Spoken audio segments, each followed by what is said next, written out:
तब जाके आपका ऐसा नहीं होगा रूम पे आने के बाद कि अरे यार मुझे तो ये क्वेश्चन आता था, मैंने फिर भी ये गलत कर दिया, या फिर अरे यार मुझे तो ये क्वेश्चन अटेम्प्ट करने का भी टाइम तक नहीं मिला। ऐसे सिली मिस्टेक बिल्कुल भी नहीं होगा। अपना नाम सिलेक्शन लिस्ट में देखना ही है, ऐसा अपने अगर ठान लिया ना, ये जिद अपने अंदर होना चाहिए। तुम्हें पता है कि तुमने कितना मेहनत किया है और तुम्हें पता है कि तुम कर लोगे। Hello everyone, welcome to my YouTube channel. Myself Salma and now I am currently working in M School Learning. तो अभी एग्ज़ाम बहुत पास है और कुछ दिनों में एग्ज़ाम है। तो एग्ज़ाम में सिलेक्शन ना सिर्फ आपका स्टडी मैटर नहीं करता है, ये बहुत इम्पोर्टेंट है कि एग्जाम हॉल में कैसे एमसीक्यू अटेम्प्ट कर रहे हो। आप जब रूम पे आके क्वेश्चन मिलाते हो तब आप ऐसा देखते हो कि हाँ ये क्वेश्चन तो आपको पता था, लेकिन वो भी आप छोड़ के आ गए, गलत करके आ गए, क्योंकि आपने एग्जाम हॉल में क्वेश्चन सही तरीके से अटेम्प्ट नहीं किया। आपकी कुछ सिली मिस्टेक की वजह से वो क्वेश्चन आपसे गलत हो गया, जाना हुआ क्वेश्चन। एक नंबर आप सोचो, एक नंबर की वजह से आपका रैंक कितना ऊपर तक जा सकता है। ये इसलिए होता है कि आप प्रॉपर तरीके से एमसीक्यू अटेम्प्ट नहीं कर रहे हो। और अभी तो एक नंबर ही इतना इम्पोर्टेंट है ना।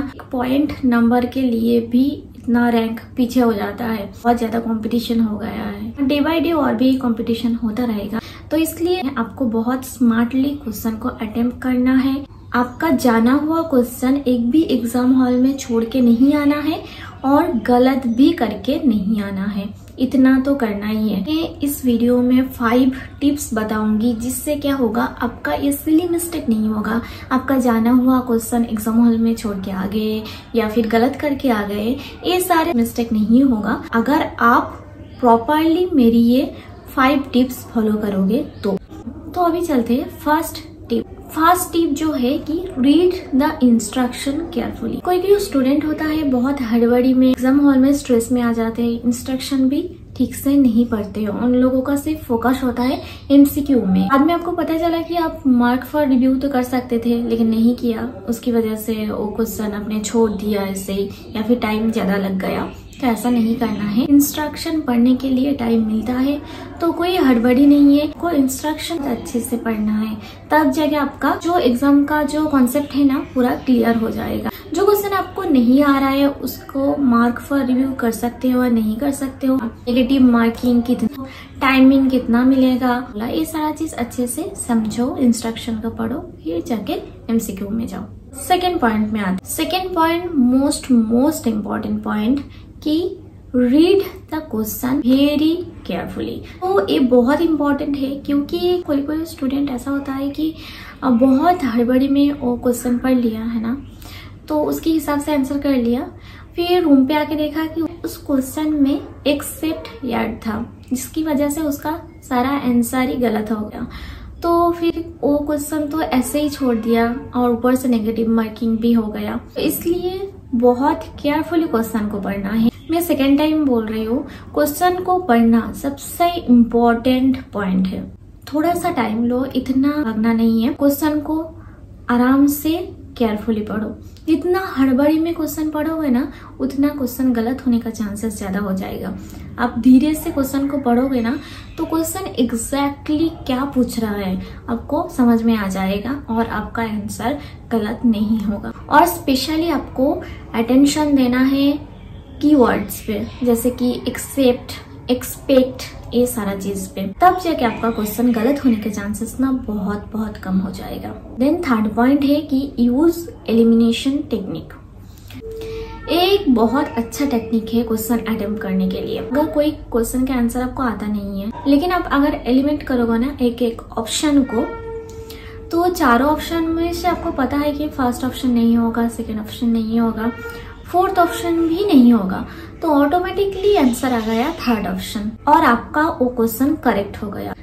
तो जिस क्वेश्चन आपको पता भी नहीं था लेकिन आपको ऑप्शन देख के पता चल गया कि ये ऑप्शन तो नहीं होगा, तो आपका वो क्वेश्चन सही हो गया। और अगर आप ऐसा करोगे कि क्वेश्चन पढ़ लिया, उसका आंसर ही आप ढूंढ रहे हो, तो ना उसमें क्या होगा ना, आप कंफ्यूज हो जाओगे। तो आंसर ढूंढने की बजाय अगर आप ऑप्शन को एलिमिनेट करोगे ना, तो आपके लिए बहुत इजी हो जाएगा वो क्वेश्चन अटेम्प्ट करना। एलिमिनेशन टेक्निक का 2 फायदा है। एक तो आपका नेगेटिव मार्किंग कम हो जाएगा क्योंकि गलत होने के चांसेस 0 हो जाएगा।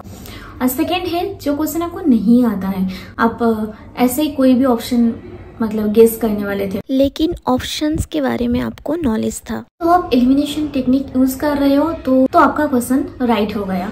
तो 2 फायदा हो गया। एक तो आपका क्वेश्चन आप श्योर नहीं थे, उसका आंसर सही हो गया, और सेकंड तो आपका क्या होगा, नेगेटिव मार्क 0 हो गया, जो कि बहुत इंपॉर्टेंट पॉइंट है नेगेटिव मार्किंग, तो वो भी कम हो रहा है। देन 4th नंबर पॉइंट है स्टार्ट विथ इजी एमसीक्यू। अपने एमसीक्यू स्टार्ट किया, फर्स्ट क्वेश्चन खोला तो देखा कि क्वेश्चन बहुत टफ है, आपको नहीं आ रहा है। 1 to 10 तक आपको ऐसा लग रहा है कि क्वेश्चन बहुत टफ है, आपको बिल्कुल भी नहीं आ रहा है, तो आपको घबराना नहीं है। अगर इस पॉइंट पे आप घबराओगे ना, तो आपका दिमाग काम करना बंद कर देगा, स्ट्रेस आ जाएगा, आपको एंजाइटी फील होगा, तो आगे की जो सही क्वेश्चन है ना, वो आप नहीं कर पाओगे। तो इसलिए अगर 1 से 10 तक क्वेश्चन भी टफ लग रहा है आपको बिल्कुल भी नहीं आ रहा है, तो आप छोड़ दो, कोई बात नहीं, आगे का सारे क्वेश्चन आप सही करोगे। एक्चुअली क्या होता है ना, कभी कभी एग्जामिनर पहले फास्ट कुछ क्वेश्चन बहुत टफ दे देते हैं, ऐसा भी करते हैं। तो आपको उस पॉइंट पे ना ही स्ट्रेस होना है, ना ही एंजाइटी फील करना है, कुछ नहीं। ठीक है, अगर 10 भी नहीं आया तो ठीक है, उसको छोड़ो। जो आपको आ रहा है, 11 नंबर क्वेश्चन अगर आपको आ रहा है, उससे स्टार्ट करो। पहले इजी क्वेश्चन से स्टार्ट करो, इसलिए बोल रही हूँ कि 11 से स्टार्ट किया, 11 to 19 क्वेश्चन आपका सही हो गया, तो आपके अंदर एक कॉन्फिडेंस आ गया है ना, पॉजिटिव कॉन्फिडेंस कि हाँ मैंने इतना सही कर लिया। तो आपका सारा जो स्ट्रेस था वो चला गया और आप आराम से बाकी का क्वेश्चन कर पाओगे। तो कॉन्फिडेंस बिल्ड करना बहुत इम्पोर्टेंट है। एक बार अपने कॉन्फिडेंस खो दिया तो फिर आगे का क्वेश्चन भी आप नहीं कर पाओगे या फिर गलत हो जाएगा। आप उस टाइम पे मेंटली एक्टिव नहीं हो, तो ऑब्वियसली अगर हम मेंटली अलर्ट एक्टिव नहीं रहेंगे तो क्वेश्चन गलत ही करेंगे ना।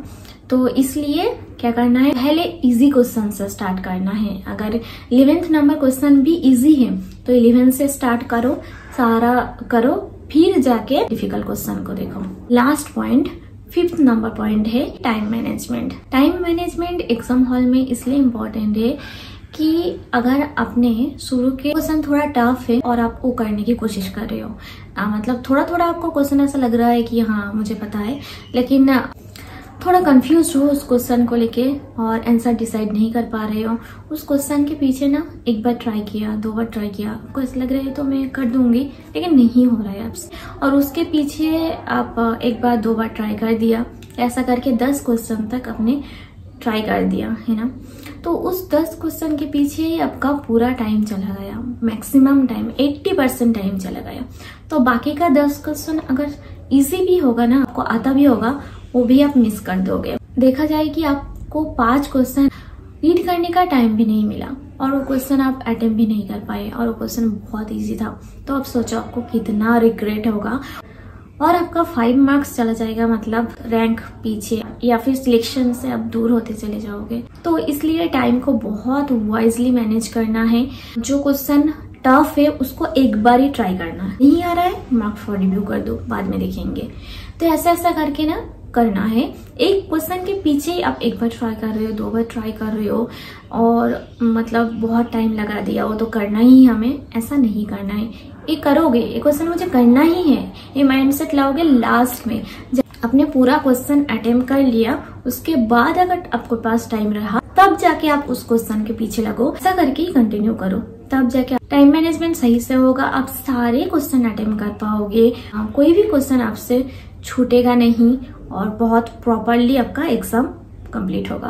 तो ये जो 5 टिप्स मैंने अभी बताया सच में एक गोल्डन टिप्स है आप लोगों के लिए। तो ये 5 टिप्स आपको फॉलो करना ही है एग्जाम हॉल में, तब जाके आपका ऐसा नहीं होगा रूम पे आने के बाद कि अरे यार मुझे तो ये क्वेश्चन आता था, मैंने फिर भी ये गलत कर दिया, या फिर अरे यार मुझे तो ये क्वेश्चन अटेम्प्ट करने का भी टाइम तक नहीं मिला। तो ऐसे सिली मिस्टेक बिल्कुल भी नहीं होगा। और हाँ, गुड लक नहीं बोलूंगी क्योंकि मेरी बिलीव है कि लक हमेशा साथ नहीं देता है, तो all the best for your exam. बहुत अच्छे से एग्जाम देना, ऐसे एग्जाम देना कि हाँ मुझे इस बार तो करना ही है, अपना नाम सिलेक्शन लिस्ट में देखना ही है। ऐसा अपने अगर ठान लिया ना, ये जिद अपने अंदर होना चाहिए। तो ये जीत लाओ अपने अंदर, बहुत अच्छे से एग्जाम दो। कोई स्ट्रेस मत लो, कोई नेगेटिव थॉट्स दिमाग में मत लाओ, खुद के ऊपर भरोसा रखो। You are the hero in your own story. तुम्हें पता है कि तुमने कितना मेहनत किया है और तुम्हें पता है कि तुम कर लोगे और सबको दिखा दोगे हाँ तुम भी कर सकते हो। तो all the best. Hope so मेरी ये वीडियो आप लोगों के लिए बहुत हेल्पफुल रहा होगा। हेल्पफुल रहा है तो please do like and subscribe my channel. मिलते हैं नेक्स्ट ऐसे ही कुछ वीडियो के साथ। Bye bye.